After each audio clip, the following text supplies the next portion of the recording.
Hello friends, foundation course in physics for class 11 के इस video में हम लोग डिस्कस करेंगे part 3 of chapter 5 work energy and power. इसके पहले हम लोगों ने डिस्कस किया था वर्क एनर्जी थ्योरम, लेकिन वह एक कांस्टेंट फोर्स के लिए था। आपको ये रिकॉल कराने के लिए यहाँ पर हम लिख देते हैं कि लास्ट टाइम हमने जो वर्क एनर्जी थ्योरम प्रूव किया था वहाँ पर जो फोर्स था वो कांस्टेंट था, वो वेरी नहीं कर रहा था। और तब वर्क एनर्जी थ्योरम कहता था कि जो वर्क डन है वो होता है काइनेटिक एनर्जी का चेंज में, final kinetic energy minus initial kinetic energy. हम इसे डेल्टा के भी लिखेंगे। यूजुअली डेल्टा के स्मॉल चेंज के लिए लिखा जाता है, लेकिन हम यूज कर लेते हैं इसे भी, और नहीं तो आप ये दो टर्म को यूज कर सकते हो।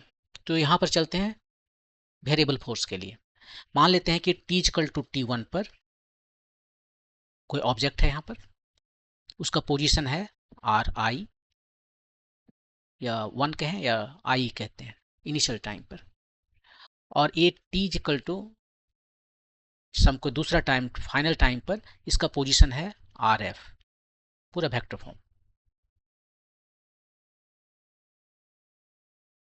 ठीक है, यहाँ पर इसका जो काइनेटिक एनर्जी है वो KI कहेंगे, यहाँ पर जो इसका काइनेटिक एनर्जी है KF कहेंगे।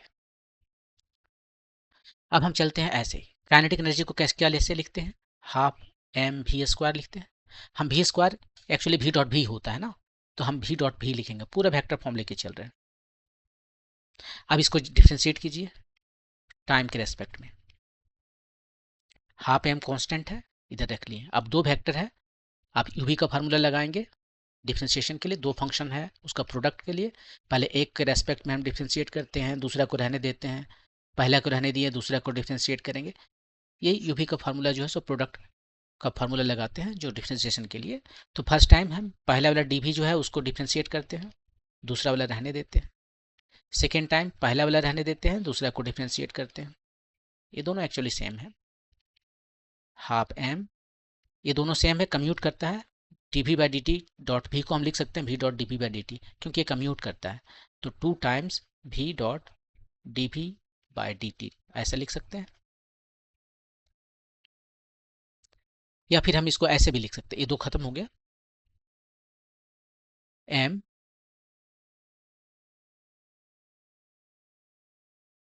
dv बाई dt डॉट भी ऐसे भी लिख सकते हैं।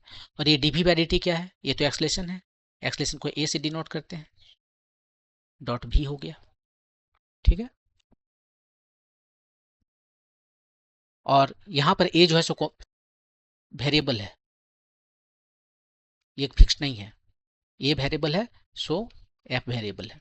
यहाँ पर फिर आपको हम एक बार रिकॉल करा रहे हैं। और ये आपका क्या है, भी है ना, तो आप इसको लिख सकते हो एम ए डॉट भी को लिख सकते हो फिर D R by D T, velocity है, the rate of change of displacement है। ठीक है, अब ये आपके पास आ गया है d k by D t is equal to, इधर एक बार और लिख देते हैं, मास टाइम एक्सलेशन, यही तो फोर्स होता है, फोर्स है, और फोर्स यहाँ पर वेरिएबल है।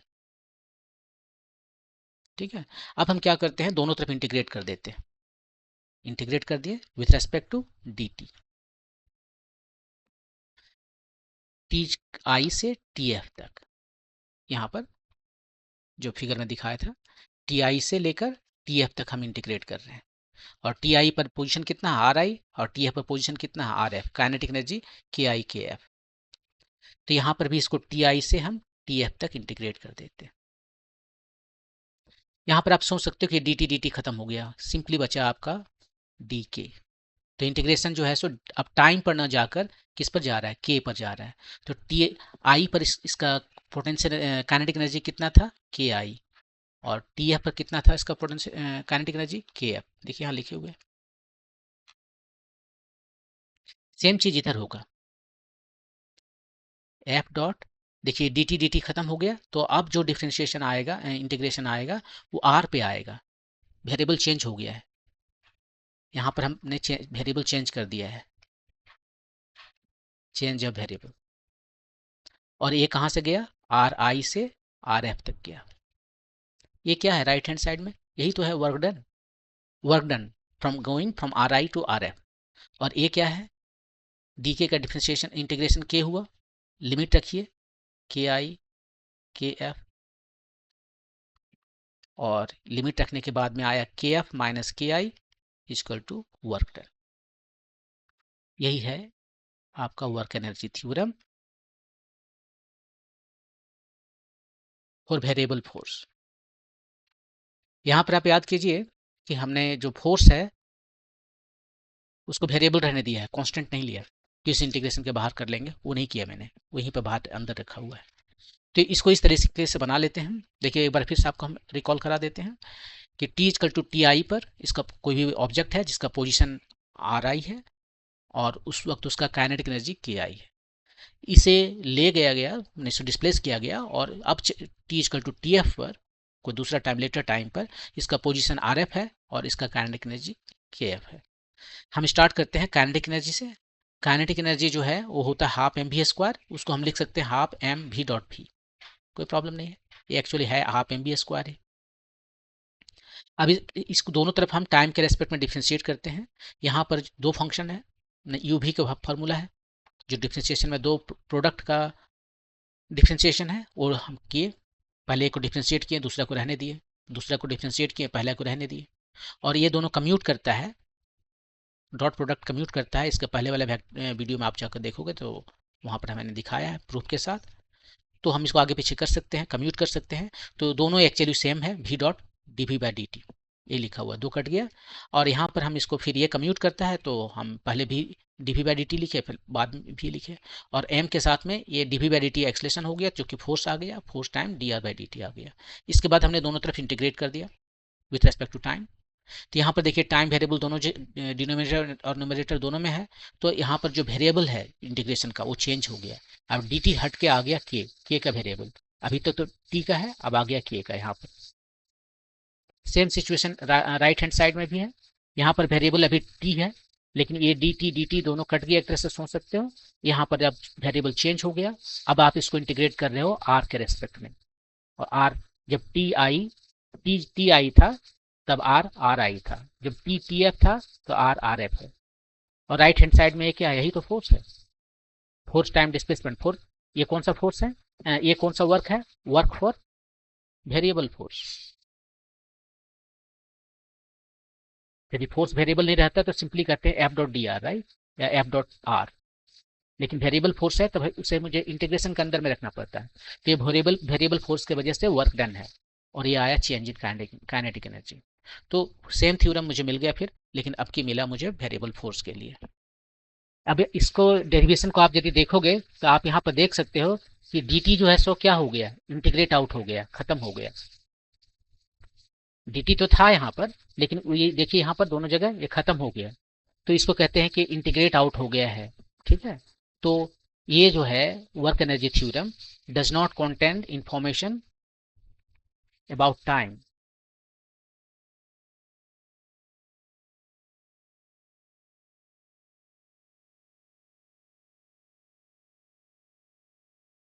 क्यों, क्योंकि वो मैंने इंटीग्रेट कर दिया है, उसको सम अप कर दिया, हटा दिया है, इंटीग्रेट कर दिया, उसी में वो सारे टाइम का जो इन्फॉर्मेशन है वो गायब हो गया है, बाकी सब में आ गया है। तो वर्क एनर्जी थ्योरम जो है वो आपको केवल जो इन्फॉर्मेशन देता है वो देता है कि आपका इनिशियल स्टेट और फाइनल स्टेट में उसका काइनेटिक एनर्जी क्या है। ठीक है, ये इसके बीच में इन्फॉर्मेशन है, और वर्क डन जो है वो इन्फॉर्मेशन है। यहाँ पर देख लीजिए, ये वर्क डन की हम बात कर रहे थे तो फोर्स जो लगाए थे, work done by some force, actually all forces, हमने ये कभी नहीं कहा कि ये फोर्स को कंजर्वेटिव रहना है और नॉन कंजर्वेटिव रहना है, ऐसा मैंने कभी बोला, मैंने सिंपली फोर्स बोला। तो फोर्स कंजर्वेटिव हो सकता है, नॉन कंजर्वेटिव हो सकता है, कुछ भी हो सकता है, दोनों में से दो ही तरह के तो फोर्सेस हैं। तो कंजर्वेटिव भी रहेगा तो भी चलेगा, नॉन कंजर्वेटिव रहेगा तो भी चलेगा। तो वर्क एनर्जी थ्योरम जो है वो दोनों तरह के फोर्सेस के लिए वैलिड है। तो ये बहुत ही और भी पावरफुल हो गया, राइट, ये और भी पावरफुल हो गया कि कंजर्वेटिव और नॉन कंजर्वेटिव दोनों को एक साथ में डील कर रहा है।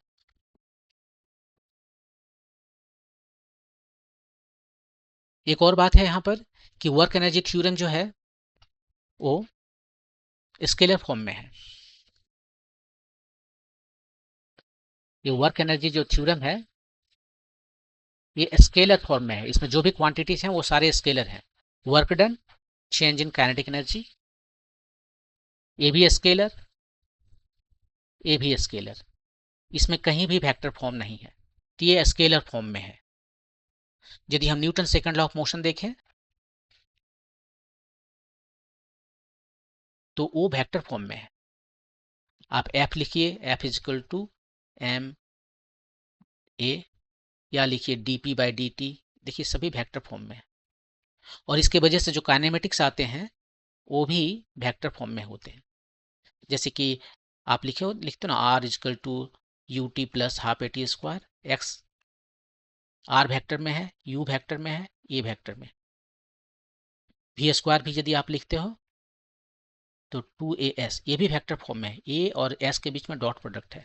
एक्चुअली यहाँ भी डॉट प्रोडक्ट है, आप इसे कह सकते हो v dot v is equal to u dot u plus 2a dot s, ये भी वेक्टर फॉर्म में। तो ये सारे वेक्टर फॉर्म जो है सो काइनेमेटिक्स से आते हैं, Newton second law of motion जो है वहाँ से आते हैं, एक्सलेशन से आते हैं ना, और एक्सलेशन तो न्यूटन के सेकंड लॉ ऑफ मोशन से ही डिफाइन करता है। तो काइनेमेटिक्स भी जो है सो फाइनली आते हैं न्यूटन के सेकंड लॉ ऑफ मोशन से ही। तो ये सारे जो वेक्टर फॉर्म है, न्यूटन का जो लॉ है वो वेक्टर फॉर्म है, जबकि वर्क एनर्जी थ्योरम है वो स्केलर फॉर्म है। तो स्केलर फॉर्म होने का एक फायदा है कि आपको डायरेक्शन से डील नहीं करना पड़ेगा, तो बहुत सारे कैलकुलेशन काफ़ी ईजी हो जाते हैं। और इसका घाटा भी है, घाटा भी है कि वेक्टर फॉर्म में होने की वजह से डायरेक्शन यहाँ पर जो है आपको पता है, डायरेक्शन आप जानते हो। ये स्केलर फॉर्म में है तो डायरेक्शन हमें नहीं पता, तो ये घाटा है कि डायरेक्शन हमें नहीं पता होता है। लेकिन फ़ायदा ये है कि डायरेक्शन नहीं रहने की वजह से कैलकुलेशन ईजी हो जाता है। ओके, अब मूव करते हैं। यहाँ पर एक एग्जाम्पल है 5.6, a block of mass small m equal to 1 kg moving with a horizontal surface on a horizontal surface with speed v I is equal to 2 meter per second enters a rough patch ranging from x is equal to 0.10 meter to x is equal to 2.01 meter. The retarding force Fr on the block in this range is inversely proportional to the x over this range. Fr is equal to minus k by x. इस range में वो कह रहा है कि कोई block है वो मूव कर रहा है, वो तो पहले बहुत आराम से जा रहा था, जिसको हम फिगर पे बनाते हैं ऐसे। इधर हम f को दिखाते हैं और इधर हमारा जो है x है। जब x ये मान लीजिए 0 है हमारा, तो 0 से 0.1 तक यहाँ ये है 0.1, और 0.1 से 2.01 तक ये है 2.01। इसको थोड़ा सा हम एक दिखने के लिए कि कहाँ पर है वैसे प्लॉट करना होगा ना, ठीक है। तो यहाँ तक वो जब चल रहा था तो अपना बिना किसी प्रॉब्लम का चल रहा था, कोई फोर्स नहीं था। 1 kg मूविंग 2 मीटर पर सेकेंड, मतलब कि फोर्स जो है सो 0 है यहाँ पर। ये देखिए यहाँ से यहाँ तक फोर्स 0 है, और यहाँ जैसे ही आया तो उस पर एक फोर्स लगने लगा, वो है माइनस के बाय एक्स।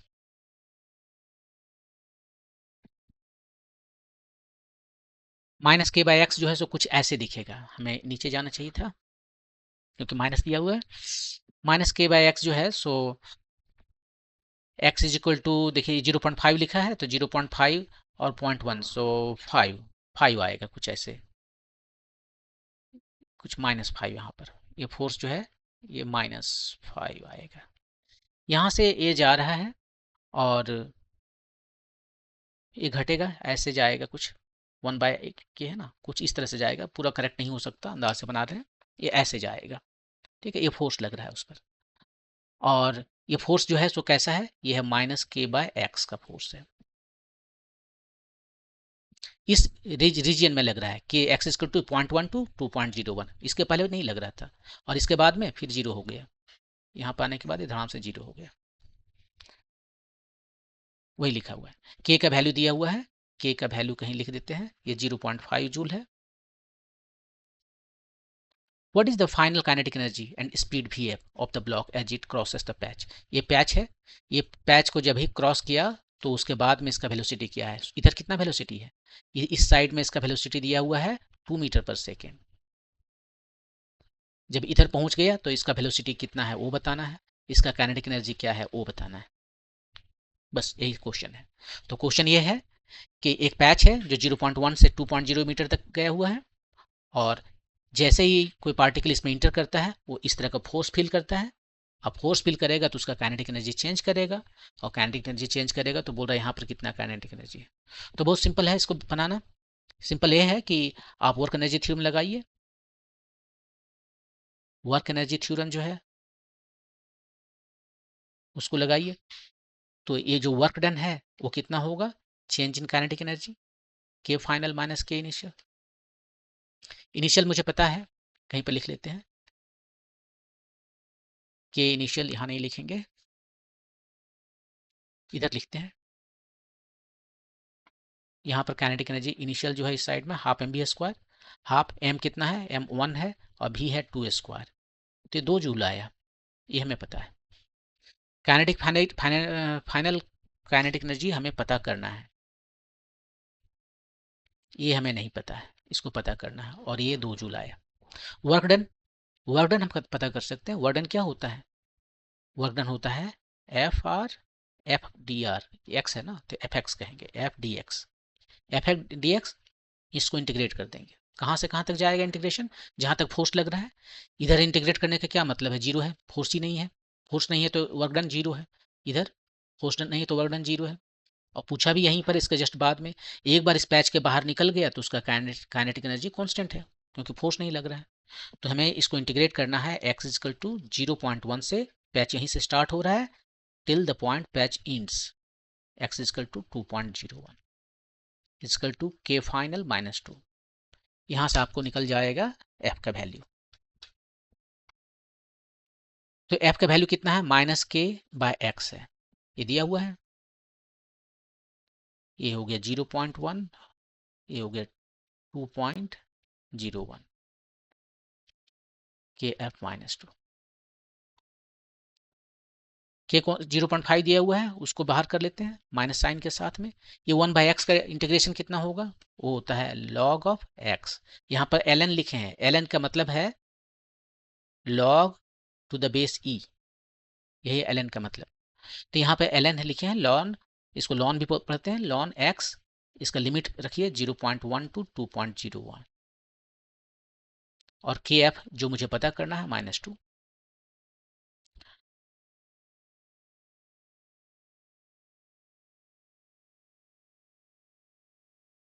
अब वैल्यू रखिए, ये 0.5 इधर है सो रहने दीजिए, माइनस में है, माइनस भी रहने दीजिए। यहाँ पर जो है पहले वैल्यू रखिए 2.0, 2.0 माइनस, उसके बाद में 0.1 इजकल टू के एफ माइनस 2। के एफ कितना आ गया, के एफ आ गया, ये 2 को उधर ले जाते हैं तो प्लस में आ गया -0.5। अब ये वाला टर्म लिख रहे हैं, ये देखिए log of m minus log of n, ये क्या होता है, ये एल एन वही सारा फॉर्मूला यूज करेगा जो log करता है, l n minus m minus l n n, ऐसे होता है ना। तो इस क्या होता है, l n m by n होता है, राइट। लॉग को यदि देखें, m by n is equal to log of m minus log of n, तो यहाँ पर वही बात है, लॉग ऑफ लिखा हुआ है m minus log of n, ये कितना हो जाएगा, ये हो गया इतना। तो ये आ गया 2 माइनस 0.5, और ये आ गया आपका 200 नहीं 0.1 था या कितना था ये, 0.01, 0.1 से 0.01, 2.01 है। तो ये हो जाएगा मेरा, कितना हो जाएगा, ये हो जाएगा 20.1। अब इसका वैल्यू तो निकालना पड़ेगा कैलकुलेटर से, कैलकुलेटर से निकालिए, और यदि अंदाज से निकालना है तो आप वो भी देख लीजिए। देखिए एल एन जो है, इसमें जो बेस होता है ना, वो कितना होता है, ई होता है, और ई का वैल्यू होता है 2.771 कुछ समथिंग ऐसे, 72 रख लीजिए, 2.72, और ए है 220.1। तो इसका कितना बार इसका पावर बढ़ाएं कि ये 20 आ जाए। देखिए 2 को 3 बार बढ़ाएंगे तो 8 आता है, और ये 3 है ना, 2 और 3 के बीच में है, तो 2 का पावर 3 जो है 8 हुआ, और 3 का पावर 3 27 हुआ। ठीक है, 3 का पावर 3 27 हुआ, उससे थोड़ा कम है। आप ये एक्चुअली मैंने कैलकुलेटर से देखा, ये 3 है, ये वैल्यू 3 है। आप 2.72 को 3 बार पावर कीजिए तो आपको ये 20.1 आ जाएगा। तो ये वैल्यू जो है सो आपका 3 आ गया। तो 2 माइनस 0.5 टाइम्स 3, तो ये हो गया 2 माइनस 1.5, सो 0.5 जूल। इतना वर्क डन आप, इतना काइनेटिक एनर्जी है। ये काइनेटिक एनर्जी आ गया आपका। जो पूछा था उसमें से 2 क्वेश्चन पूछा था। पहला पूछा था कि काइनेटिक एनर्जी कितना है, वो पता चल गया। और काइनेटिक एनर्जी पता चल गया तो वेलोसिटी भी पता चल जाएगा, क्योंकि मास हमें पता है 1 kg है। तो काइनेटिक एनर्जी फाइनली हमें पता है, तो मास, इसका फाइनल मास जो है, फाइनल वेलोसिटी क्या है वो पता चल जाएगा। ये है 0.5 जूल, मास है 1 kg, और यहाँ से वी एफ स्क्वायर है। तो वी एफ हमें पता चल गया कितना, 2 को 1.5 से मल्टीप्लाई किए तो 1 हो गया, बाय 1, तो सब मिलाकर 1 मीटर पर सेकेंड। तो इस तरह से आप इसको बना सकते हो वर्क एनर्जी थ्योरम यूज करके। इस क्वेश्चन को यदि बिना वर्क एनर्जी थ्योरम के आप बनाना चाहते तो कैसे बनाते?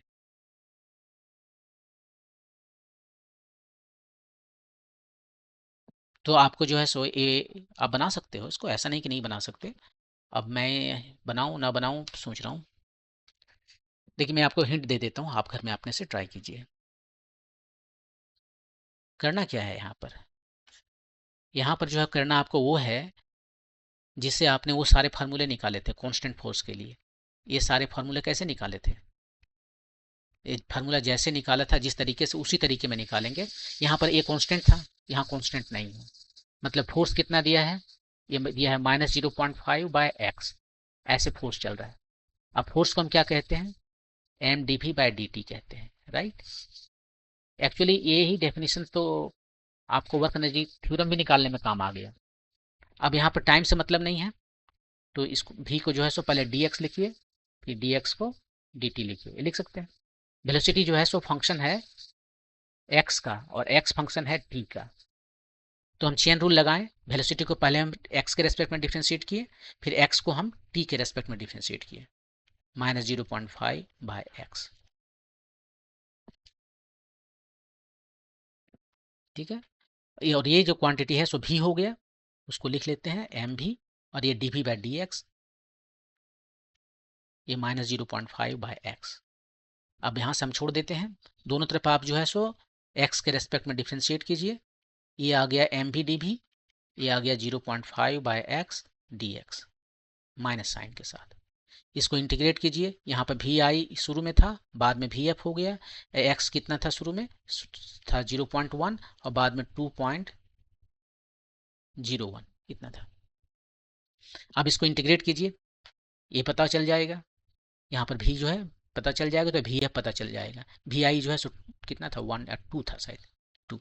तो केवल वी एफ अननोन है, यहाँ से आप वी एफ निकाल सकते हो, निकाल लीजिए, सेम आएगा 1 मीटर पर सेकेंड।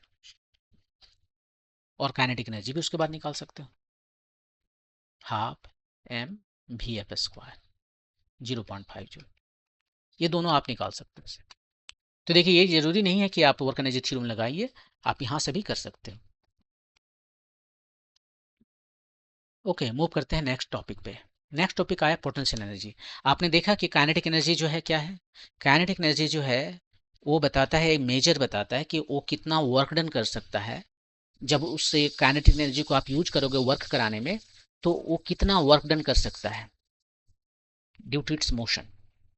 ये ड्यू टू इट्स मोशन जो वर्क डन करता है, उसी से तो हम लोग बिजली बनाते हैं ना, चाहे हाइड्रो पावर प्लांट हो या थर्मल पावर प्लांट हो, हर जगह डायनेमो घूमता है। और वो जो डायनेमो जो है, जो घूमता है, पहले कोई ना कोई तो घुमाता है, जो घुमाता है वो चल रहा होता है। जैसे विंड मिल ले लीजिए, जिस पवन चक्की जिससे बिजली बनती है, तो पवन चक्की में पंखा का ब्लेड जो है बहुत तेजी से घूमता है। अब उस स्पीड को यूज करके, उसी काइनेटिक एनर्जी को, ब्लेड का जो काइनेटिक एनर्जी है उसको यूज करके हम लोग इलेक्ट्रिसिटी बना लेते हैं। पुराने ज़माने में इसको यूज करके, हाँ, पानी को ऊपर चढ़ाते थे, पानी को जैसे इरिगेट करते थे, खेत को सिंचाई करते थे, या पानी को छत पे टंकी पर पहुंचाते थे। तो ये सभी को यूज होता आ रहा है बहुत समय से, तो जो काइनेटिक एनर्जी है उसको यूज किया जा रहा है। तो अभी आप बात आया पोटेंशियल एनर्जी। यहाँ पर जो है सो एनर्जी पोटेंशियल है, पोटेंशियल का मतलब है कि पॉसिबिलिटी है, ये इसके पास एनर्जी है, ये काम कर सकता है। तो पोटेंशियल एनर्जी है, ये पोटेंशियल जो है वो दो चीज़ों के लिए काम आता है। एक आता है ड्यू टू इसका पोजीशन, एक ऐसे पोजीशन में है जिसके वजह से ये काम कर सकता है। और दूसरा है कन्फिग्रेशन, सेम पोजीशन पर रहेगा लेकिन इसका कन्फिग्रेशन इस तरह से हो गया है कि अब ये काम कर सकता है। तो पोटेंशियल एनर्जी की जब हम बातें करेंगे तो दो चीज़ें ध्यान में रखना है। एक है पोजीशन, ये पोजीशन की वजह से काम कर सकता है, जैसे कि आप हाइट की वजह से जो देखते हो, डैम में पानी रखा हुआ है, नदी को बांध दिए, एक ये धरती है, यहाँ पर जो है सब बांध के नदी जो है बना दिए हम लोग, राइट, डैम बना दिए, और डैम से पानी को नीचे गिराते हैं, देखिए उसका स्पीड बढ़ गया, काइनेटिक एनर्जी आ गया। उस काइनेटिक एनर्जी को फिर हम जो है सो डायनेमो चला के बिजली बना लेते हैं। तो यहाँ पर जो एनर्जी है, यहाँ पर जस्ट केवल इस ऊंचाई पर रहने की वजह से इसके पास एनर्जी है, तो वो पोजीशन की वजह से एनर्जी आया। तो यहाँ पर जो एनर्जी है उसको हम कहेंगे पोटेंशियल एनर्जी, और ये पोटेंशियल एनर्जी है because of its position, because of its height, altitude, ऊंचाई में है ना डैम, नीचे रहने से तो नहीं चलेगा काम। और दूसरा है कन्फिग्रेशन, ये जो है सो स्प्रिंग वाला केस है, या तीर धनुष में जो है आप तीर को बहुत खींच के टाने हुए हैं, मतलब एकदम पूरा खींच के रखे हुए हैं लेकिन अभी छोड़ा नहीं है आपने, इसके पास भी पोटेंशियल एनर्जी है। और ये जो पोटेंशियल एनर्जी है तीर वाला या स्प्रिंग वाला, स्प्रिंग को पुश कीजिए या इसको एक्सटेंड कीजिए, उसके बाद में आप देखिए ये काम करेगा। हाँ, ये अपना पोटेंशियल एनर्जी को कन्वर्ट कर देगा काइनेटिक एनर्जी में, और वो काइनेटिक एनर्जी डिस्प्लेस करेगा, वर्क करेगा, ऑब्जेक्ट को डिस्प्लेस करेगा। जैसे कि तीर धनुष में जो है, जब आप तीर छोड़ देते हैं तो तीर को ले गए यहाँ एक जगह से दूसरी जगह तक। तो यहाँ पर तीर पर जो वर्क डन किया है वो किसने किया? वो जो धनुष है उसने किया, धनुष ने ही उसको उतना एनर्जी दिया है ना। तो ये कन्फिग्रेशन की वजह से हुए, चाहे जो कन्फिग्रेशन की वजह से होते हैं और एक पोजीशन की वजह से होते हैं, ये दोनों पोटेंशियल एनर्जी हैं। और अब जब हम आपके पास फिर वापस आते हैं, ये पोजीशन की वजह से जो पोटेंशियल एनर्जी है उसका पहले बात करेंगे, और उसके बाद में हम बात करेंगे कन्फिग्रेशन की वजह से जो है सो पोजिशनल पोटेंशियल एनर्जी, मैं नाम देता हूँ, ठीक है, पी पोटेंशियल एनर्जी। ये धरती है, एक ऑब्जेक्ट है, यहाँ पर आपने उठा के इसे यहाँ पर रख दिया, ठीक है, हाइट है स्मॉल एच, इस पर कितना पोटेंशियल एनर्जी है? अभी हाइट की वजह से पोटेंशियल एनर्जी है, कितना है पोटेंशियल एनर्जी? अब देखिए इसके पास जो एनर्जी आया, आया कहाँ से? अपने आप तो नहीं आएगा ना, किसी ने इसे उठाया यहाँ से और उठा कर धीरे धीरे यहाँ पर रख दिया, और वो भी उठा के ले गया। तो कैसे ले गया? धीरे धीरे ले गया, ताकि यहाँ पर रुक जाए, रुका हुआ रहे।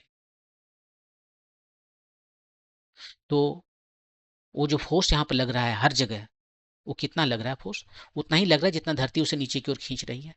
धरती उसे mg से खींच रही है, तो आप जो फोर्स लगाओगे एग्जैक्टली mg लगाना होगा, क्योंकि इससे ज़्यादा फोर्स लगाओगे तो इसमें एक्सलरेशन आ जाएगा, एक्सलरेशन आ जाएगा मतलब उसमें वेलोसिटी बढ़ जाएगा, और यहाँ पर जीरो वेलोसिटी आपको नहीं मिलेगा। तो इसलिए आपको धीरे धीरे ले जाना है, और हर समय एट एवरी मोमेंट आप जो फोर्स लगा रहे हो, तो एक्सटर्नल एजेंट जो फोर्स लगा रहा है वो mg के इक्वल है, और ये एक्सटर्नल एजेंट ने जो वर्क किया है यहाँ पर, वही इसमें स्टोर्ड हो गया एज पोटेंशियल एनर्जी। तो जो पोटेंशियल एनर्जी यहाँ पर है यू कहते हैं, वो कितना हुआ? Work done by external agent.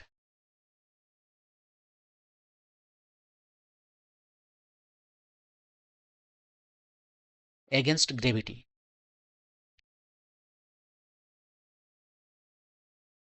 तो कितना फोर्स लगाया एक्सटर्नल एजेंट ने? mg ऊपर की ओर लगाया, और ये ऊपर ही जा रहा है, कितना गया? h, दोनों के बीच का एंगल भी 0 डिग्री है, तो mgh, ये हो गया आपका पोटेंशियल एनर्जी।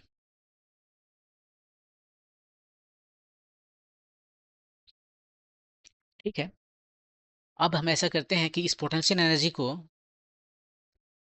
जो mgh है, इसमें वेरिएबल क्या था? h चेंज करेंगे, m और g तो फिक्स्ड है। यहाँ पर हम ये एज्यूम करते हैं कि g जो है वो फिक्स्ड है, और ये हर जगह ये पूरा सही नहीं है, ये g जो है सो वेरी करता है, g जो है सो फंक्शन है हाइट का, लेकिन ये हाइट बहुत छोटा है, h जो है सो बहुत छोटा है कंपेयर टू धरती के रेडियस के। तो उस केस में जो है सो हम कह सकते हैं कि इसका g चेंज नहीं कर रहा है, तो mg दोनों फिक्स्ड है। क्या चेंज कर रहा है? वो केवल h चेंज कर रहा है। तो u जो है सो फंक्शन है किसका? h का। तो ऐसा करते हैं, हम u को डिफ्रेंशिएट करते हैं h के रेस्पेक्ट में, क्योंकि h का फंक्शन है, विथ माइनस साइन। और जरा देखिए आपको क्या मिलेगा, d बाई डी एच ये एम जी एच है, राइट। यू का वैल्यू अभी निकाला है, एम जी एच है। अब मैं सिंपली डिफ्रेंशिएट कर रहा हूँ with respect to minus a, with h, with a minus sign. तो माइनस एम जी कॉन्स्टेंट है, और आ गया आपका d by d h by h. कितना आया? Minus m g. ये माइनस एम जी क्या है? ये आप देखिए यहाँ पर, ये माइनस एम जी क्या है? माइनस एम जी जो है सो फोर्स है। माइनस इसलिए क्योंकि फोर्स नीचे लग रहा है, ऊपर वाला डायरेक्शन को हमने पॉजिटिव लिया ना। एच को देखिए पॉजिटिव लिया, एच हमारा पॉजिटिव है, तो माइनस एम जी जो है ये ग्रेविटी फोर्स है। ग्रेविटी जो फोर्स लगा रही है ये ओ है। तो देखिए ग्रेविटी जो फोर्स लगा रही है इसको हम बोलते हैं एफ,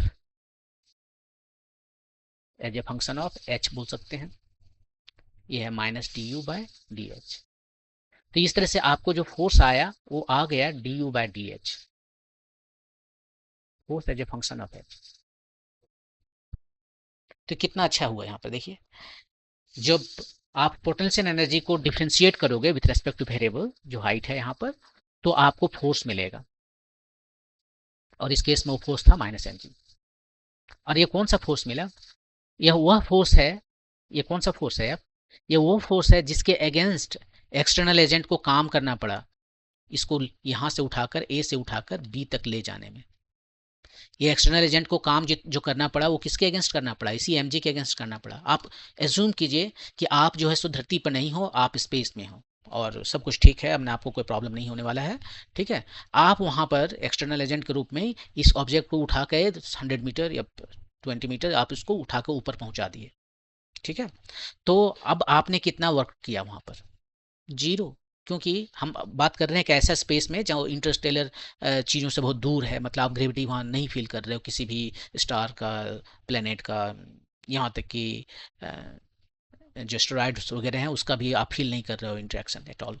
तो वहाँ पर आपको कोई फील नहीं हो रहा फोर्स, तो आप जो वर्क डन करोगे, क्या वर्क डन करोगे? जीरो वर्क डन करोगे। आप जहाँ से उठा के ले जाना चाहते हो ले जाओ, क्योंकि कोई फोर्स ही नहीं लग रहा है जिसके अगेंस्ट आप काम कर रहे हो।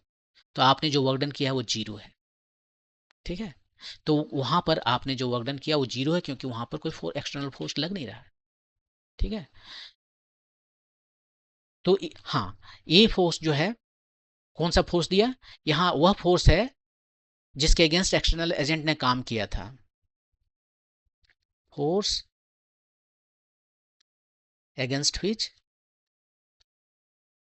एक्सटर्नल एजेंट वर्कड, ठीक है। ये वो फोर्स है, ठीक है। तो काफी काफी ब्यूटीफुल जो है सो आपको डेरिवेशन यहाँ मिल गया है। अब अब सवाल ये उठता है कि ये जो फोर्स है जिसके अगेंस्ट एक्सटर्नल एजेंट ने वर्क किया और उसमें स्टोर्ड हो गया एज ए पोटेंशियल एनर्जी, क्या किसी भी फोर्स के अगेंस्ट वो काम करेगा एक्सटर्नल एजेंट और यह एनर्जी जो है उसमें स्टोर्ड हो जाएगा? Can external agent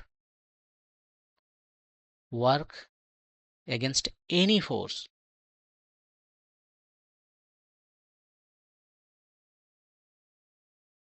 which will stored as potential energy? Answer है नो। एक खास तरह के जो फोर्स हैं उसी के अगेंस्ट जो आप काम करोगे वही स्टोर्ड होगा पोटेंशियल एनर्जी। इसका नाम है कंजर्वेटिव फोर्स।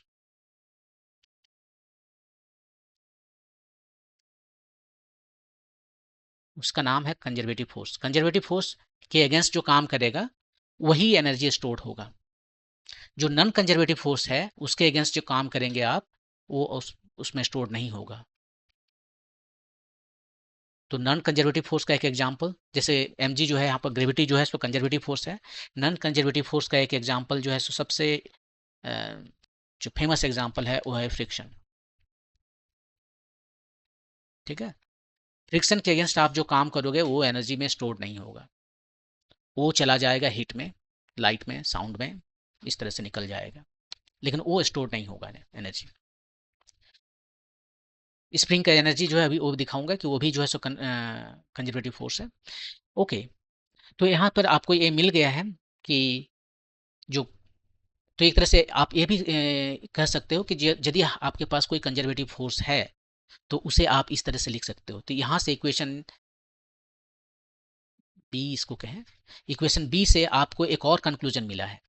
क्या मिला है? कि यदि कोई कंजर्वेटिव फोर्स है, आप कैसे पता करोगे कि फोर्स कंजर्वेटिव है? हाँ, उस कंजर्वेटिव फोर्स को आप लिख सकते हो derivative of some d phi by D t, some scalar.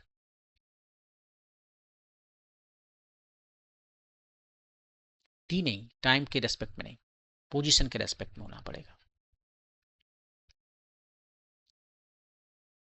ठीक है, और ये वेक्टर यदि ऐसे दोगे तो यहाँ पर वेक्टर ऐसे आएगा।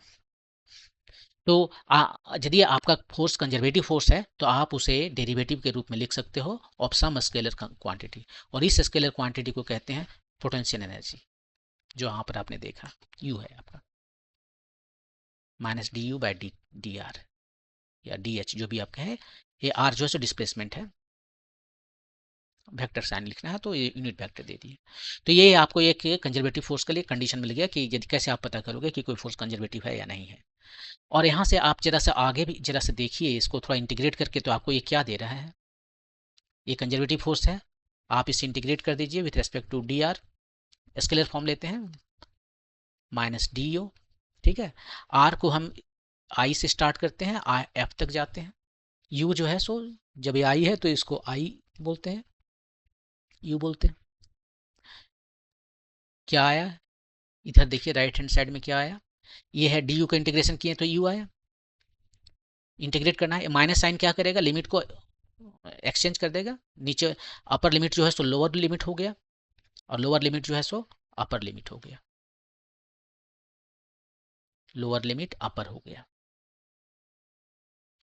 ये कितना आया?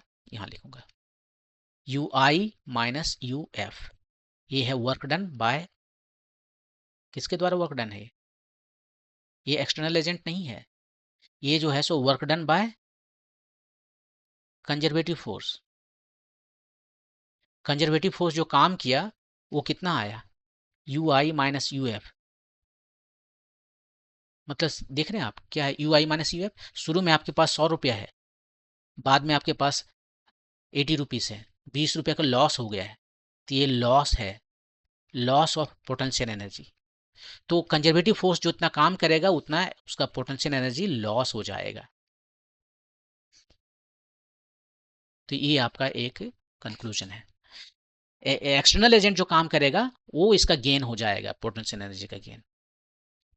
Work done by external agent जो है वो जो काम करेगा वो होगा gain, gain of potential energy, gain in potential energy, gain in potential energy.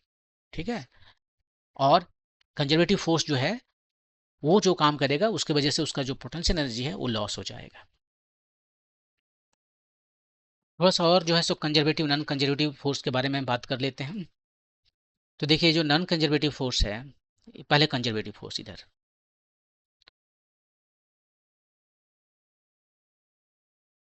Conservative force जो है और इधर है non conservative force.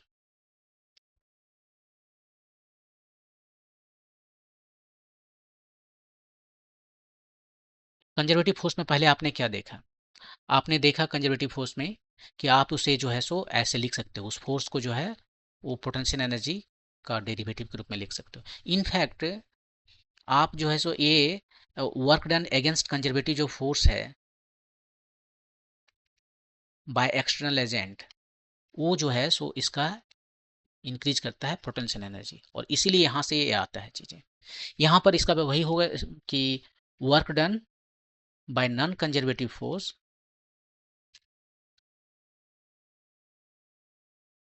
Work done by external agent against non conservative force, वो क्या करेगा?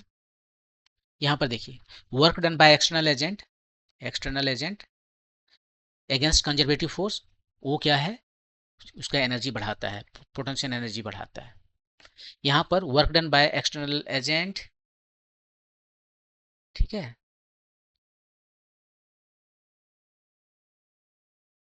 Non against the non conservative force, ये उसका पोटेंशियल एनर्जी नहीं बढ़ाएगा, इनफैक्ट वो उसका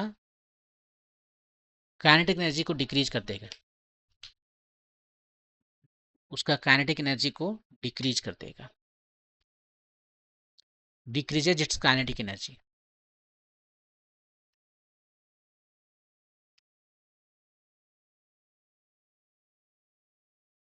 ये एनर्जी को लॉस कराता है, सिंपली आप ये कह सकते हो। एनर्जी को लॉस कराता है तो ये पाथ पर डिपेंड करता है, इट डिपेंड्स ऑन पाथ। जैसे फ्रिक्शन को आप याद कीजिए, जितना लंबा रास्ता से होकर जाएगा उतना ज़्यादा एनर्जी लॉस होगा, राइट, लॉस हो जाएगा टू हीट, साउंड वगैरह वगैरह में। तो इट डिपेंड्स ऑन पाथ। यहाँ पर ये जो है so it depends only on initial और final position, only initial and final position.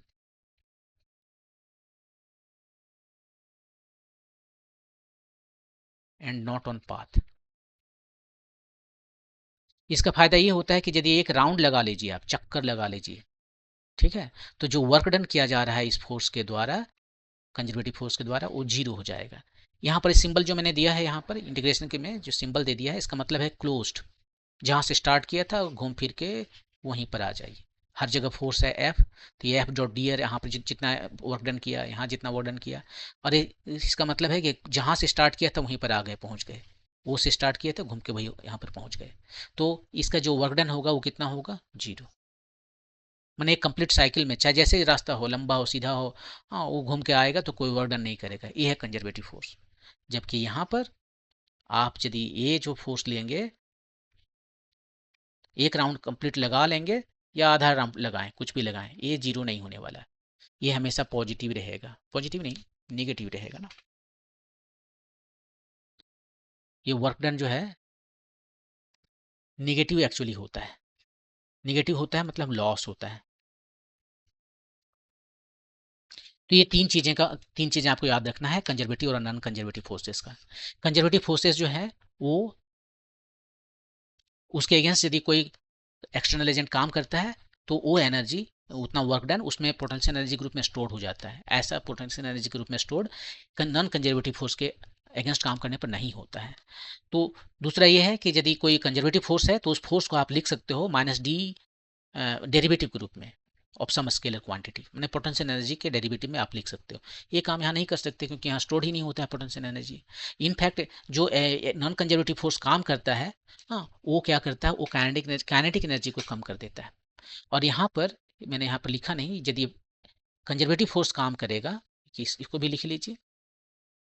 Conservative force जो काम करेगा, work done by conservative force, वो क्या करता है, वो अपना इसका जो पोटेंशियल एनर्जी है उसको डिक्रीज कर देता है। देखिए ये लॉस कराता है, ये पोटेंशियल एनर्जी का लॉस कराता है यदि कंजर्वेटिव फोर्स काम किया तो, और एक्सटर्नल एजेंट काम किया तो इसको बढ़ा देगा।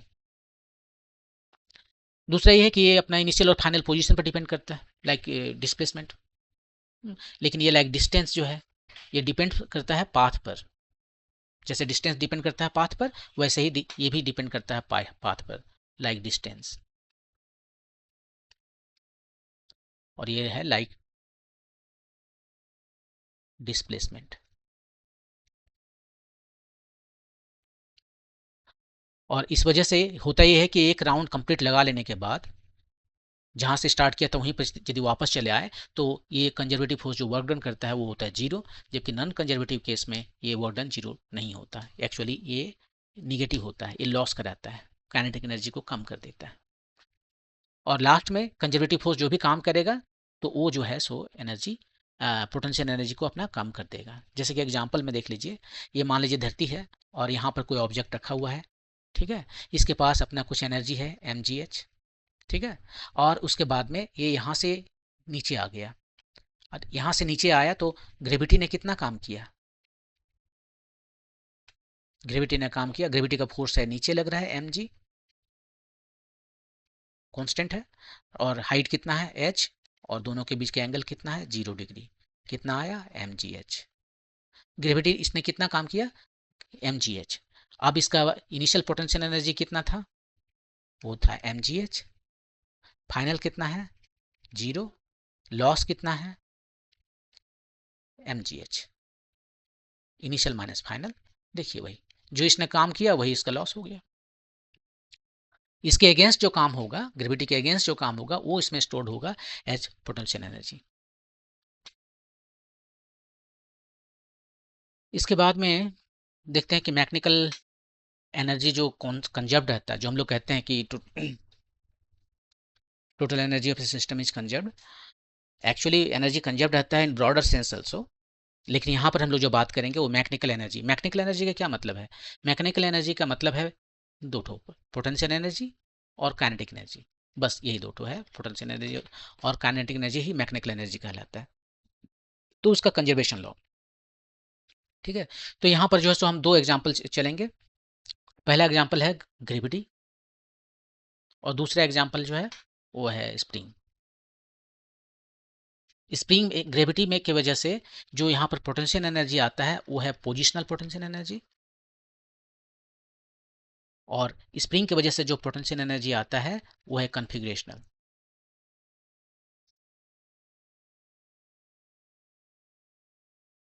तो यहाँ पर कंजर्वेशन लॉ ऑफ एनर्जी देखेंगे, ठीक है।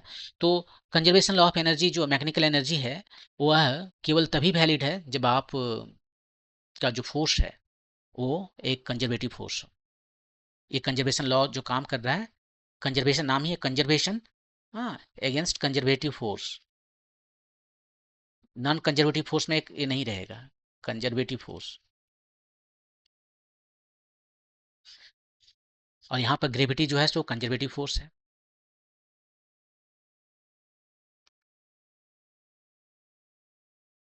यहाँ पर स्प्रिंग फोर्स जो है वो भी कंजर्वेटिव फोर्स है,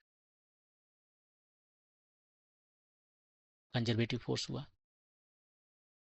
तो इसको एक बार देख लेते हैं कि जो कंजर्वेशन लॉ ऑफ एनर्जी है ग्रेविटी के अगेंस्ट में यहाँ पर वो कैसे चलता है।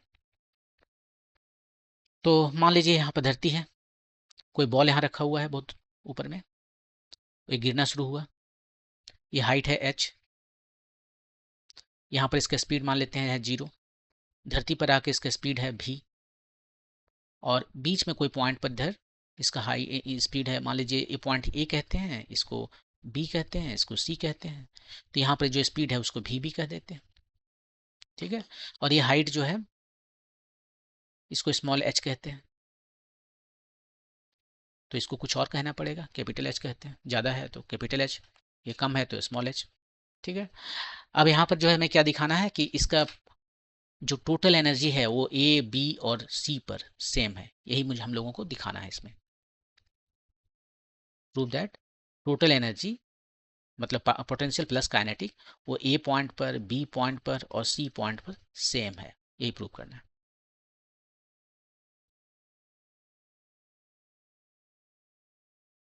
तो यहाँ पर देखिए इसको हम मान लेते हैं रेफरेंस लाइन। रेफरेंस लाइन मतलब कि जो हम पोटेंशियल एनर्जी निकालेंगे इसी से हाइट को मेजर करेंगे। ए पर कितना एनर्जी है? दो एनर्जी है, पोटेंशियल प्लस काइनेटिक।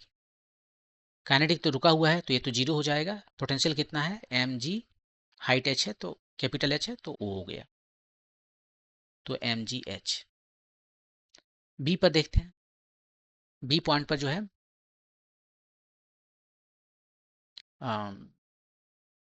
पहले सी पर देख लेते हैं। सी पर पोटेंशियल कितना है? वो जीरो है। काइनेटिक कितना है वो निकालना पड़ेगा। पोटेंशियल जीरो है क्योंकि हाइट यहाँ से जीरो है, और kinetic energy half m v c square निकालना होगा। अब वी सी स्क्वायर कितना होगा यहाँ पर फॉर्मूला से निकाल सकते हैं हम, v square is equal to u square plus 2 a h का फार्मूला लगाते हैं। भी है वी सी स्क्वायर का हम बात कर रहे हैं, यू है यहाँ पर zero plus 2 acceleration due to gravity G है, और हाइट कैपिटल एच है, तो वी सी स्क्वायर कितना आया? 2GH आया, हाफ एम 2GH आया। तो ये आ गया MGH, जो यहाँ पर था वही यहाँ पर आ गया। कोई इंटरमीडिएट पॉइंट पर देख लेते हैं, इसी पर देखते हैं, इसी नहीं EB पर, इसी पर तो हो गया ना। इसके पास अब जो है सो दोनों एनर्जी है, पोटेंशियल और काइनेटिक। पोटेंशियल कितना है? mg, हाइट कितना है यहाँ से ग्राउंड से? स्मॉल h, ठीक है। Kinetic energy half m v B square. अब वी बी स्क्वायर निकालना पड़ेगा, तो वी बी स्क्वायर यहाँ से निकालते हैं, सेम फार्मूला लगाएंगे, v B square is equal to v a square plus 2g। आपकी हाइट कितना चल लिया, यहाँ से यहाँ तक आया तो ये चल लिया हाइट, ये है capital H minus small h, इतना हाइट चल लिया, ये तो जीरो है, तो वी बी स्क्वायर का वैल्यू आ गया 2g capital H minus small h. उसको यहाँ रखते हैं नेक्स्ट स्टेप में। Half m 2g capital H minus small h, ये दो खत्म हो गया, ये दोनों को ऐड कीजिए, m g h plus m g capital H minus m g small h, ये खत्म, और आपका आ गया एम जी एच। तो देखिए तीनों पॉइंट पर जो है सो आपका एनर्जी कंजर्व्ड है। ये जो मैकेनिकल एनर्जी है पोटेंशियल प्लस काइनेटिक, ए पर, बी पर और सी पर कंजर्व्ड है। और आप क्या कर सकते हो कि आप कंजर्वेशन लॉ ऑफ एनर्जी लगाकर आप एक्चुअली इसको उल्टा कर सकते थे। ये यहाँ पर हमारा ऑब्जेक्ट है, इस हाइट से गिरा, हम किसी भी पॉइंट यहाँ पर जो है, जैसे कि मान लेते हैं ये हाइट एच है यहाँ पर, राइट, और ये टोटल कैपिटल एच है। हम काइनेमेटिक्स ना यूज करके direct conservation law of energy use करेंगे, और इसको यूज करके हम निकाल सकते हैं यहाँ पर कितना इसका वेलोसिटी है। इस पॉइंट को ए, इस पॉइंट को बी, इस पॉइंट को सी कहते हैं। V B equal to what, using conservation law of energy. तो कंजर्वेशन लॉ ऑफ एनर्जी लगाते हैं, ए पर और बी पर ये दोनों ही जगह एनर्जी सेम है। ए पर एनर्जी कितना है, m g capital h potential और काइनेटिक जीरो। बी पर जो है पोटेंशियल कितना है, काइनेटिक कितना है, दोनों कुछ कुछ है। पोटेंशियल है एम जी हाइट धरती से, ये रेफरेंस लिए, ये कोई जरूरी नहीं किसी को हम रेफरेंस लें, हम रेफरेंस पॉइंट किसी को भी ले सकते हैं। ये मेरे लिए कन्वीनियंस लगा मेजर करना, इसलिए ले लिए। आप चाहते तो इसको भी ले सकते थे, इसको भी ले सकते थे, किसी भी जगह ले सकते थे। एम जी एच, एच कितना है, height small h, kinetic energy half m v b square, यही बी भी हमसे पूछा गया, ठीक है। तो ये दोनों जगह इसका एम जी कैपिटल एच यहाँ पर हुआ, दोनों जगह एनर्जी सेम है, यहाँ से भी बी स्क्वायर निकाल लीजिए, एम जी हर जगह है, नहीं जी, जी हर जगह नहीं है, एम यहाँ पर है तो जी हम ऊपर लाना पड़ा तो हम नीचे से मल्टीप्लाई भी कर देंगे, और तब यहाँ पर आ गया आपका capital H minus small H is equal to V B square by 2 small G, और यहाँ से वी बी आपका आ गया 2g H minus small H का स्क्वायर रूट। ये देखिए आ गया, यही काइनेमेटिक्स से आया था, यहाँ पर लाए थे कुछ देर जब इसको प्रूव कर रहे थे, ये देखिए। तो आप कंजर्वेशन लॉ ऑफ एनर्जी लगाकर वेलोसिटी वगैरह निकाल सकते हैं, ठीक है। एक एग्जांपल है यहाँ पर, a bob of mass m is suspended by a light string of length l. It is imparted a horizontal velocity v naught at the lowest point a. ये बॉब है, अपना लोवेस्ट पॉइंट पर ये जो है मास m है, इसको एक वेलोसिटी दे दिया है v, इसका लेंथ कितना है, l है,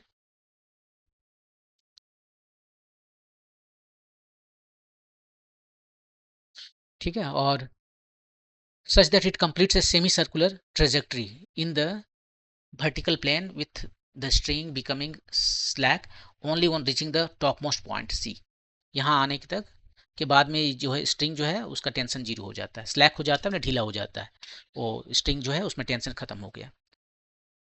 this is shown in figure 5.6, वो फिगर दिया है, हम फिगर ले दिखाते हैं सीधे। ये आपका फिगर है, यहाँ पे वेलोसिटी v नॉट दिया हुआ है, ये बी पॉइंट हॉरिजॉन्टल है, ये c point top most position है, और यहाँ पर जो है सो टेंशन जो है सो जीरो हो गया है क्योंकि ये स्लैक कर रहा है। टेंशन कहीं पर लिख लेते हैं, T C equal to zero. Obtain an expression for v naught, number one. Number two, the speed set point B and C, B and C point पर जो है speed, the ratio of the kinetic energy K B by K C at B and C, comment on the nature of the trajectory of the bob after it reaches the point सी।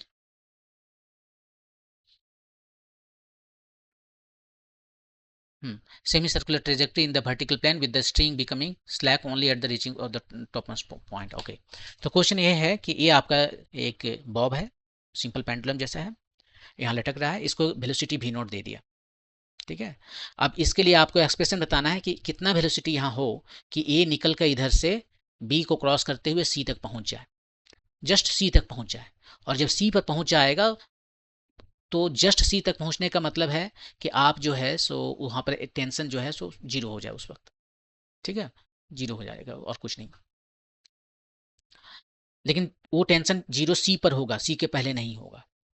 तो velocity कितना होगा? अब देखिए ये जो है vertical circular motion का question है और ये बहुत ही फैंटास्टिक है, बहुत ही फंडामेंटल भी है, क्योंकि बार बार इससे क्वेश्चन पूछे जाते हैं। तो इसको हम आपको बता देते हैं। ये वर्टिकल सर्कुलर मोशन का क्वेश्चन है। यहाँ पर मोशन जो है सो यूनिफॉर्म नहीं है, मोशन स्पीड जो है सो हर जगह चेंज करेगा। और इस क्वेश्चन में आपसे पूछा गया है कि यहाँ पर स्पीड कितना हो कि हम यहाँ तक पहुँच जाए। तो सर्कुलर मोशन में जो है सो दो तरह के कंसेप्ट आपको यूज करना पड़ेगा। पहला, सर्कुलर मोशन में है तो सेंट्रीपिटल फोर्स चाहिए। सेंट्रीपिटल फोर्स जो है वो कौन प्रोवाइड करेगा? यहाँ पर सेंट्रीपिटल फोर्स चाहिए उसे एक सर्कुलर पाथ में घूमने के लिए, उसे प्रोवाइड करने वाला कोई ना कोई एजेंट होगा। यहाँ पर टेंशन है, वो प्रोवाइड करेगा, नंबर वन। और नंबर टू, आपको जो है सो कंजर्वेशन लॉ ऑफ एनर्जी लगाना है। वो कंजर्व्ड है ना, एनर्जी कंजर्व्ड है तो उसको लगाना है। तो यही दोनों चीज़ों को लगाकर हम जो भी चीज़ें हमसे पूछा जाएगा हम उसको बता सकते हैं। तो देखिए यहाँ पर क्या करते हैं, सबसे पहले हम जाते हैं यहाँ पर सी पर, देखते हैं कि क्या वेलोसिटी होना चाहिए यहाँ पर कि टेंशन उसका जो है सो बगैर टेंशन के केवल एम जो है वही उसको प्रोवाइड कर दे सफिशियंट स्पीड, ताकि वो सर्कुलर मोशन में चल सके। तो सर्कुलर मोशन का जो कंडीशन है वो यहाँ चलाते हैं, नीचे ले जाते हैं, साइड बाय साइड रखेंगे दोनों, ठीक रहेगा। ऐसा करते हैं, इसको नेक्स्ट पेज में ले चलते हैं।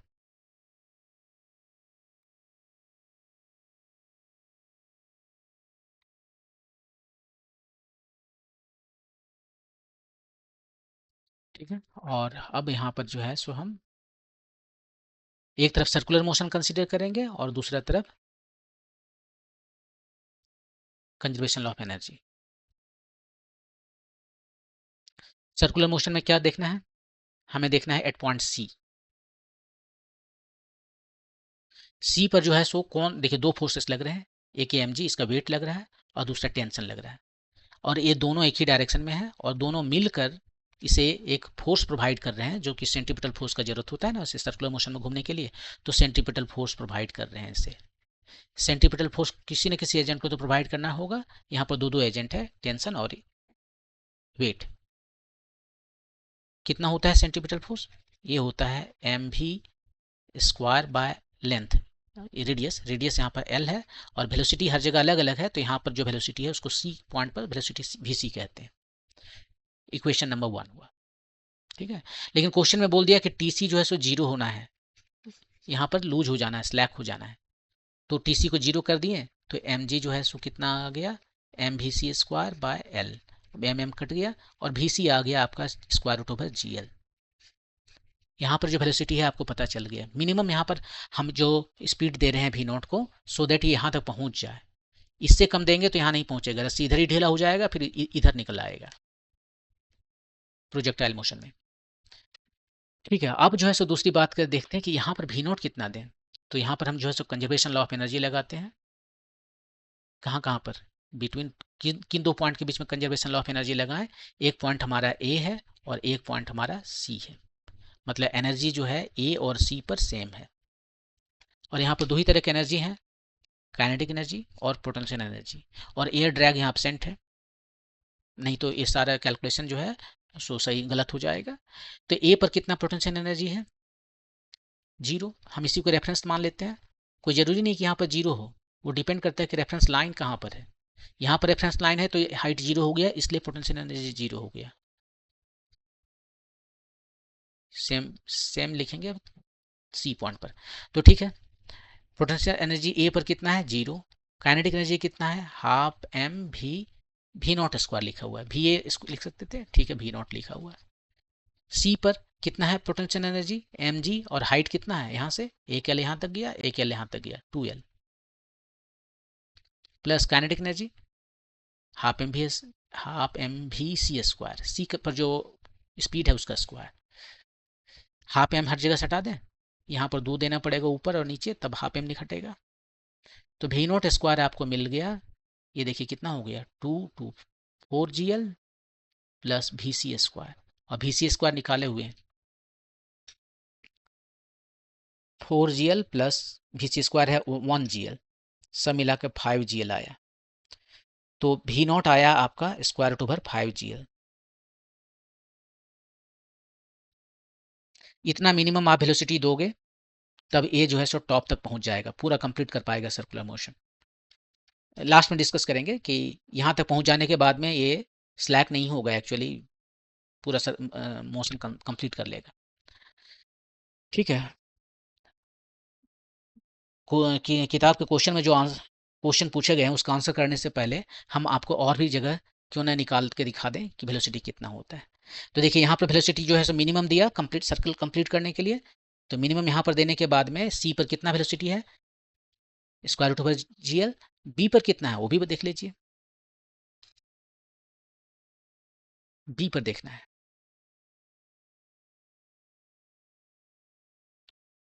Eight point B.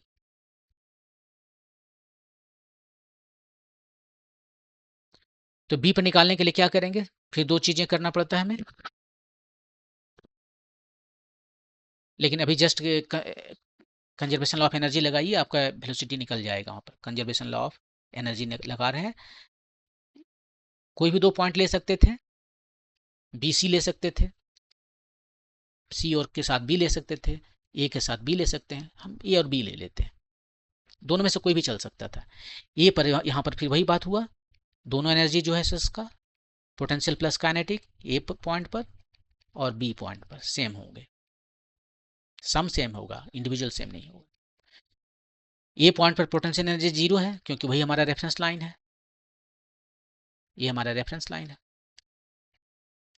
Kinetic energy half m भी नॉट स्क्वायर, यहाँ पर जो है बी पॉइंट पर आइए, यहाँ पर पोटेंशियल एनर्जी कितना है, इसका हाइट यहाँ से कितना है एल है, देखिए इस पूरे पॉइंट जो लाइन है इस सब लाइन का जो है सो हाइट यहाँ से एल है, हाइट मतलब minimum distance m g l हुआ, और kinetic energy half m v square, भी हमें निकालना है।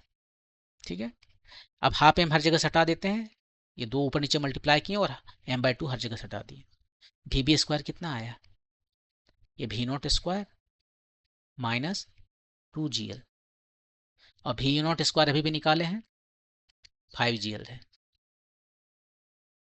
तो 5gl में से 2gl चला गया तो आ गया आपका 3gl, ये है आपका भी का वैल्यू स्क्वायर रूट में 3gl।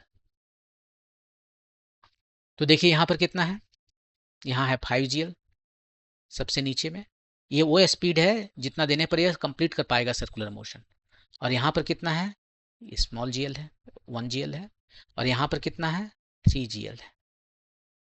कोई ऐसा पॉइंट होगा जहाँ पर 4gl होगा, नहीं 2gl होगा और इधर 4gl होगा, ये देखिए हमने ले लिया।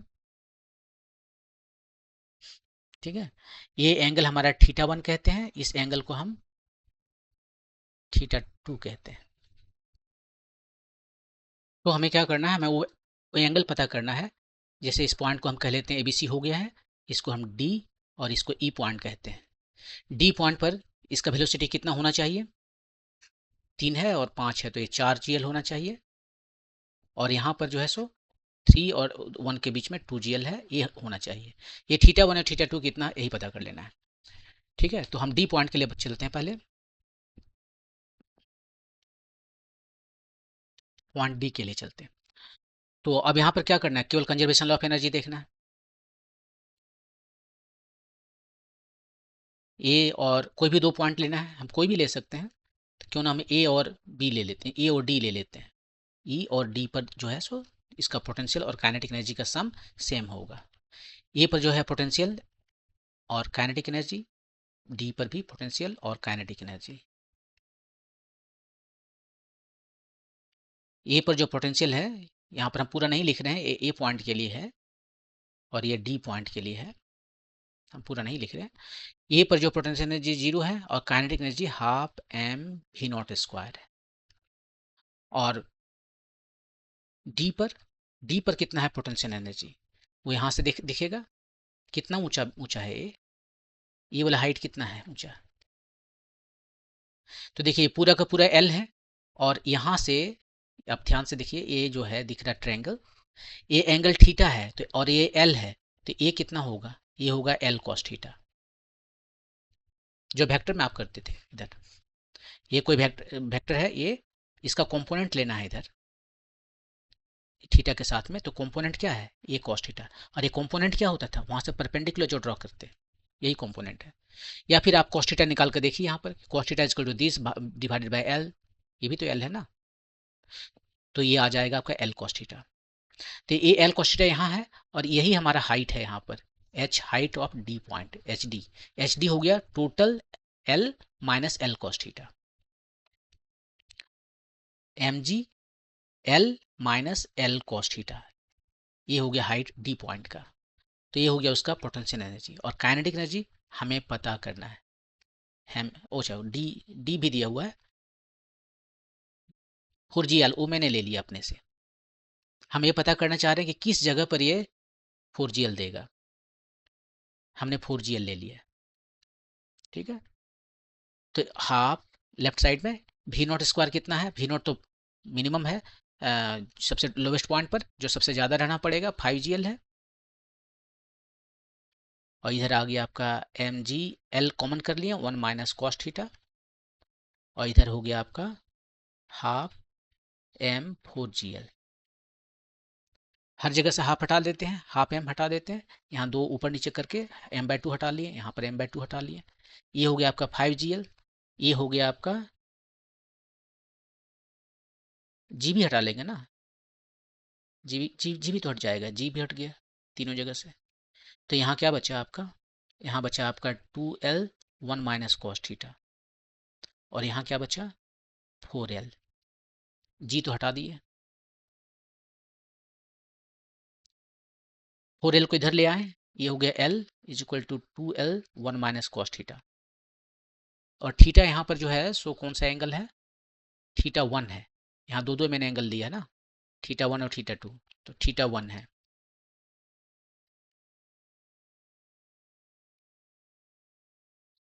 ये थीटा 1 है, ठीक है। एल एल खत्म हो गया, इधर आ गया half equal to 1 minus cos theta.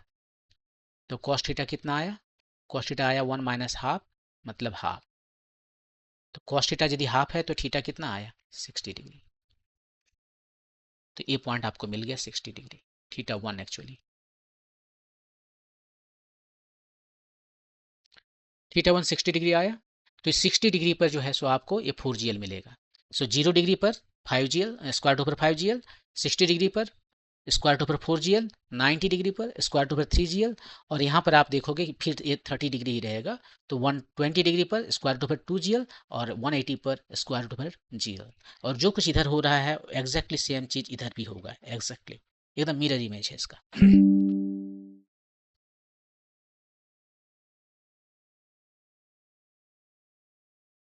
अब लास्ट पॉइंट जो है हमारा ई है, ये भी दिखा लेते हैं कि ये 120 आता है या नहीं आता है। तो इसको चलते हैं, आपकी पॉइंट जो है सो पॉइंट कौन सा चले, ई पर। फिर कंजर्वेशन लॉ ऑफ एनर्जी लगाएंगे, और क्या लगाना है ही नहीं कुछ लगाने के लिए। कोई भी दो पॉइंट लेते हैं, हम ए और ई ही ले लेते हैं। ए पर पोटेंशियल कितना है 0, काइनेटिक कितना है half m v nought square. यहाँ पर ई पॉइंट पर पोटेंशियल कितना है, अब देखिए ई पॉइंट पर जो पोटेंशियल है वो कितना आएगा, देखिए ये वाला हाइट कितना हुआ, ए है एल, ये रेडियस ये तो है एल, तो ये वाला ऑफ कोर्स हो जाएगा एल कॉस थीटा, ये टोटल हो जाएगा एल कॉस थीटा, राइट। नहीं रुकिए, ये थीटा 2 है, तो ये हो जाएगा एल कॉस थीटा 2, ये 1 है। यहाँ से यहाँ तक जो है सो L cos थीटा 2 हो गया। तो ये रेफरेंस लाइन से इसका हाइट कितना हुआ, ये टोटल हाइट हुआ, यहाँ से यहाँ तक L और ये वाला L cos theta 2, mg height हो गया L सेंटर तक और L cos थीटा 2 सेंटर से ऊपर। और काइनेटिक एनर्जी हाफ m, हमने जो वेलोसिटी यहाँ पर लिया है E पर वो है कितना 2gl बोला है। हम चाहते हैं कि 2gl कहाँ है वो पता करना है ना। ये स्क्वायर रूट पर 2gl वेलोसिटी है तो उसका स्क्वायर हो गया स्क्वायर रूट के बगैर। और यहाँ पर अब v नॉट का वैल्यू जो है सो 5gl है, mgl 1 प्लस कॉस थीटा 2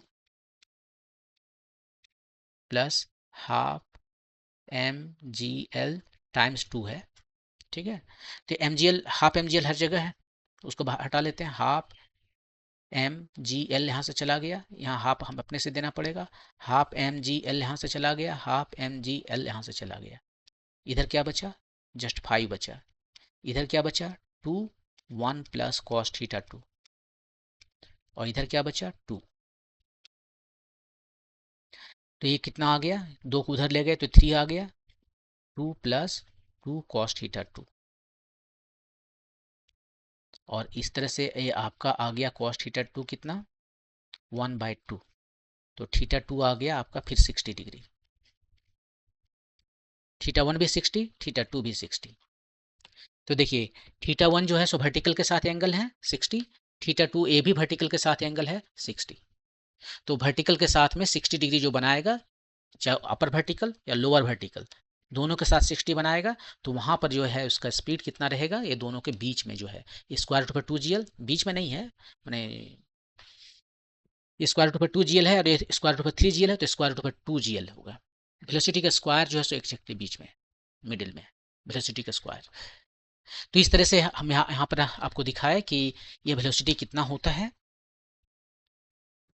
एक बार फिगर में आपको दिखा देते हैं। ये देखिए मिनिमम है, यहाँ पर हम मिनिमम वेलोसिटी इतना दे रहे हैं कि ताकि एक कंप्लीट चक्कर लगा सके। ए पॉइंट, ये सी पॉइंट, ये बी पॉइंट। तो वो स्पीड होता है स्क्वायर रूट पर 5gl। इतना स्पीड आप दीजिएगा तो जो टॉप पर इसका स्पीड आएगा स्क्वायर रूट पर 2gl 1gl, और ये हॉरिजॉन्टल पर आएगा स्क्वायर रूट पर 3gl। इसके बीच में एक पॉइंट है, यहाँ पर 60 डिग्री एंगल लीजिए इसके साथ, ये आ जाएगा स्क्वायर रूट पर 5 और 3 के बीच में 4 है 4gl। यहाँ से 60 डिग्री लीजिए, ये 60 डिग्री, तो यहाँ पर आ जाएगा आपका स्क्वायर रूट पर 3 और 2 के बीच 1 के बीच में 2gl।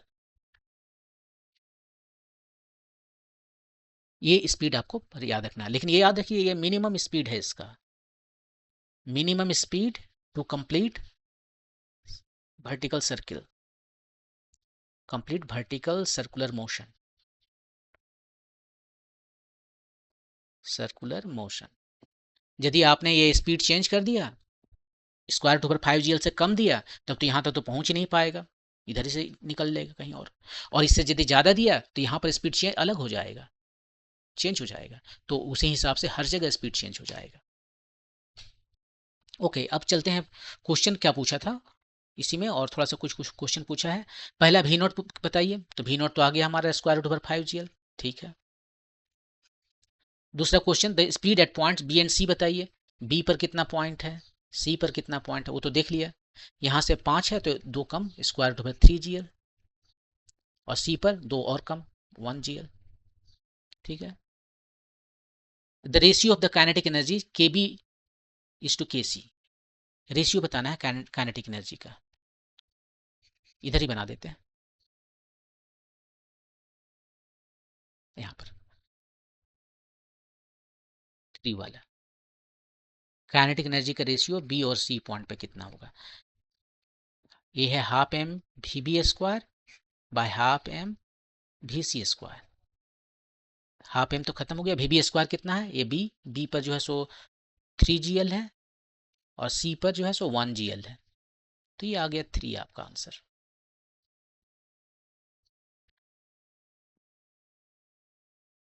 Comment on the nature of the trajectory of the bob after it reaches the point c. Point c पर पहुंचने के बाद में इसका ट्रेजेक्ट्री बताइए क्या हो गया। तो ठीक है, यहाँ पर ये पहुंच गया है और इसका स्पीड है square root over GL। Tension कितना है, टेंशन जो है सो 0 है। अब उसके बाद में यहाँ से जैसे ही नीचे आएगा, ये देखिए यहाँ पर है, यहाँ से जैसे ही ये नीचे आएगा, ठीक है, तो क्या हो जाएगा, यहाँ से ऐसा होगा क्या कि यहाँ से ये जो है सो प्रोजेक्टाइल मोशन की तरह चले ऐसे, और इधर से आके गिरे, ऐसा पॉसिबल है क्या? ऐसा हो सकता है ना कि देखिए यहाँ पर इसका स्ट्रिंग को काट नहीं दिए हैं, काट देते तो ये ऐसे ही निकलता है, इसी तरह से आकर जाता है, लेकिन काटे हुए नहीं है, स्ट्रिंग कटा हुआ नहीं है, यहाँ पर जस्ट स्ट्रिंग का टेंशन 0 हो गया। तो जैसे ही वो थोड़ा नीचे आएगा इसका स्पीड बढ़ जाएगा, राइट, जैसे नीचे आएगा इसका स्पीड बढ़ जाएगा यहाँ पर, और वो स्पीड काफ़ी होगा इसको इस सर्कुलर पाथ पर ले जाने के लिए। आप ऐसे सोच सकते हो कि देख सकते हो कि यहाँ पर तो ढीला हो गया ना, जस्ट लूज हुआ है, यहीं पर हुआ है लूज, उसके बाद थोड़ा जैसे आगे बढ़ेगा अपना इनर्शिया की वजह से आगे बढ़ेगा, थोड़ा सा आगे बढ़ेगा, और जैसे ही आगे बढ़ेगा तो ये स्ट्रिंग देख रहा है, ये स्ट्रिंग जो है किधर जाना चाहेगा, मान लीजिए स्ट्रिंग कट जाता तब ये सीधा निकलना चाहता, राइट, लेकिन स्ट्रिंग क्या करेगा, जैसे उधर जाना चाहेगा स्ट्रिंग अब टाइट हो जाएगा, और टाइट हो जाएगा तो बोलेगा इधर चलो, तो वो इसी रास्ते पर चलने लगेगा। इसको कैलकुलेशन करके भी दिखाया जा सकता है, लेकिन हम उतना नहीं करने वाले हैं। बस यूं ही आप समझ लीजिए कि यदि स्ट्रिंग कट हो गया होता तब ये उसी भी नॉट स्पीड से निकलता, कुछ ऐसे जाता, लेकिन स्ट्रिंग कटा हुआ नहीं है, ये सीधा जाना चाहेगा, जैसे सीधा जाना चाहेगा तो ये स्ट्रिंग जो है अब क्या टाइट हो जाएगा, इसको जाने देगा क्या, उसमें तो अटका हुआ है, तो जाने नहीं देगा तो टेंशन इसमें बढ़ जाएगा, और वो टेंशन क्या करेगा, अभी गिर ही तो रहा है इधर, अब गिर के यहाँ से उधर जाना चाहेगा, फिर रस्सी ये उसको जाने नहीं देगा, तो ये हमें हर जगह ऐसे ही घूम जाएगा, अपने सर्किल में ये चक्कर लगा लेगा। तो इसके बाद में भी वो क्या करेगा, सर्कुलर मोशन कंटिन्यू रखेगा। लास्ट क्वेश्चन,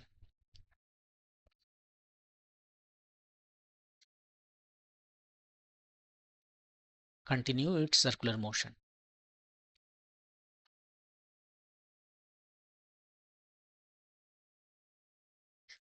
ये था आपका क्वेश्चन नंबर 5.7। ये वीडियो काफ़ी लंबा हो गया, इसको ही इंड करते हैं, और नेक्स्ट वीडियो में आगे और क्या है, स्प्रिंग को देखना है, राइट, स्प्रिंग देखना है तो स्प्रिंग को देखेंगे। आपको वीडियो कैसा लग रहा है, क्या इसमें इम्प्रूवमेंट चाहते हैं, आप कमेंट सेक्शन में लिख सकते हैं। Thank you.